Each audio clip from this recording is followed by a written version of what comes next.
Welcome to Tejaswi మేము నమస్తే తెలంగాణ. ఇవాళ వార్తలు చూసుకున్నట్లయితే తెలంగాణ హౌస్ అరెస్ట్, సర్కారు అణచివేతల పర్వం, బీఆర్ఎస్ నేతల నిర్బంధం, రాష్ట్ర వ్యాప్తంగా అర్ధరాత్రి నుంచి అరెస్టులు, పార్టీ ఆఫీసుల చుట్టూ బలగాల మొహరింపు, పలువురు ముఖ్య నేతల ఇంట్లోనే నిర్బంధం, దవాఖానాలకు వెళ్లనీయకుండా అడ్డగింత, వెంట రావాలని హరీష్ చెప్పిన ససెమీరా, వరంగల్ కార్యకర్తలు పోలీసులు తోపులాట, మరోవైపు దాడి చేసిన కాంగ్రెస్ నేతలకు స్వేచ్ఛ, గాంధీ ఇంటికి కాంగ్రెస్ నేతల దానం, బొంతు దగ్గరుండి మరీ భద్రత కల్పించిన పోలీసులు.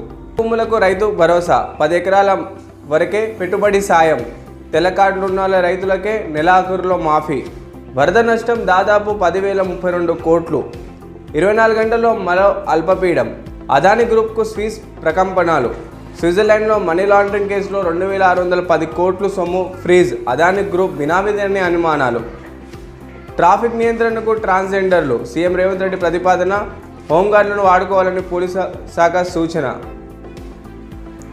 నీట్ డైలమా, రాష్ట్రంలో నిలిచిన ఎంబీబీఎస్ బీడీఎస్ అడ్మిషన్లు, ఆల్ ఇండియా కోటా భర్తీ, ఆగని కన్వీనర్ కోటా, ఆంధ్రప్రదేశ్ నిరాటకంగా సీట్లు భర్తీ, కనీసం భరోసా ఇవ్వని హెల్త్ వర్సిటీ, వైద్య ఆరోగ్య శాఖ ఒక ప్రకటన కూడా విడుదల చేయని ప్రభుత్వం. సో సామాన్యంగా జియో 33 ప్రకారంగా బీడీఎస్ ఎంబీబీఎస్ సీట్లు అనేది అడ్మిషన్స్ అనేవి జరుగుతున్నాయి. కాబట్టి ఇప్పటివరకు కూడా తెలంగాణలో ఎలాంటి అడ్మిషన్ విషయంలో ఎలాంటి నిర్ణయం అనేది రాలేదు. కాబట్టి దీని విషయంలో ఇమ్మీడియట్లీ తెలంగాణ రాష్ట్రంలో బీడీఎస్ ఎంబీబీఎస్ సీట్ల విషయంలో ఒక ప్రకటన చేయాలని విద్యార్థులు డిమాండ్ చేస్తున్నారు.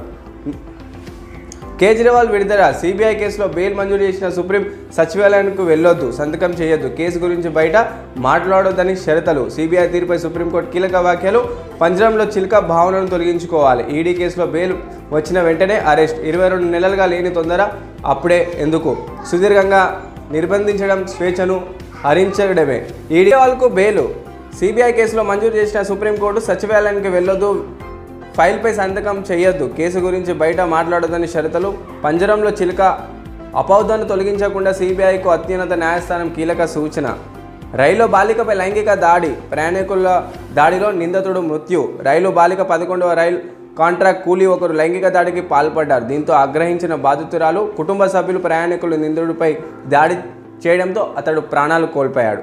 వంట నూనె ధరలు, దిగుమతులపై సుంకం భారీగా పెంచిన కేంద్రం, ఫామ్ ఆయిల్ మరియు ఫ్రీడమ్ ఆయిల్ మీద దాదాపు 20% కస్టమ్ డ్యూటీని వేయబోతున్నారు. కేంద్ర ప్రభుత్వం తీసుకొచ్చిన నిర్ణయం ప్రకారం గతంలోనే వంట నూనెల ధరలు భారీగా పెరిగాయి. ఇప్పుడు మళ్ళీ 2024 సెప్టెంబర్ 15 నుంచి దాదాపు ఫామ్ ఆయిల్, మంచి నూనె మీద దాదాపు 20% కస్టమ్ డ్యూటీ వేయబోతున్నారు. దీంతో ధరలనే భారీగా పెరగనున్నాయి.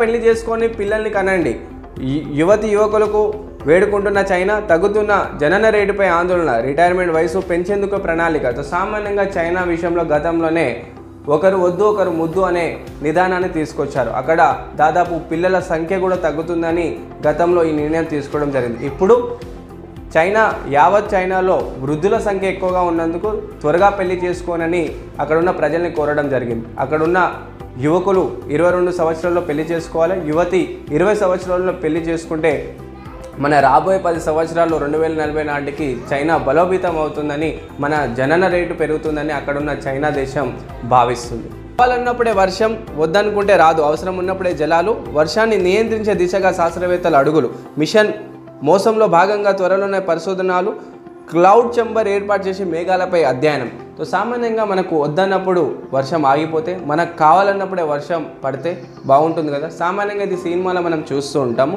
మనకు కావాలన్నప్పుడే వర్షం పడుతుంది, వద్దనుకుంటే ఆగిపోతుంది. రియల్ జీవితంలో కూడా ఇలా జరుగుతూ ఎంతో ఆనందంగా ఉంటుంది. కాబట్టి భారత శాస్త్రవేత్తలు ఒక అద్భుతమైన క్లౌడ్ సీడింగ్ని శాస్త్రవేత్తలు దీన్ని ఉపయోగించబోతారు. ఈ క్లౌడ్ సీడింగ్ అంటే ఏంటి? సామాన్యంగా క్లౌడ్ సీడింగ్ అంటే మేఘాల మీద కొన్ని పదార్థాలు చల్లడం ద్వారా దాన్ని నియంత్రించవచ్చు. పొటాషియం అయోడైడ్ కావచ్చు, సల్ఫర్ అయోడైడ్ లాంటి పదార్థాలు చల్లడం వల్ల మనకు రాబోయే రోజుల్లో అతివృష్టి, అనావృష్టి లాంటి వర్షాన్ని మనం నియంత్రించవచ్చు. దీనికి సంబంధించిన పూణేలోని IITM ఇన్స్టిట్యూట్లో క్లౌడ్ ఛాంబర్ని ఏర్పాటు చేయడం జరిగింది. ఈ క్లౌడ్ ఛాంబర్లో ఆర్టిఫిషియల్ మేఘాల మీద కొన్ని రసాయనాలు చల్లి దాన్ని నియంత్రించవచ్చు. ఇది ఫస్ట్ మన పూణేలోని IITMలో దీన్ని సక్సెస్ఫుల్ చేసిన తర్వాత మన ఆకాశంలో మేఘాల మీద దీన్ని ఉపయోగిస్తారు. ఇలా చేయడం వల్ల మన భారతదేశంలో దాదాపు అతివృష్టి, అనావృష్టిని మనం నియంత్రించవచ్చు. భారత శాస్త్రవేత్తలు దీన్ని త్వరలోనే 5 సంవత్సరాల్లో దీన్ని ఖచ్చితంగా మేము సక్సెస్ఫుల్ చేస్తామని చెప్తున్నారు.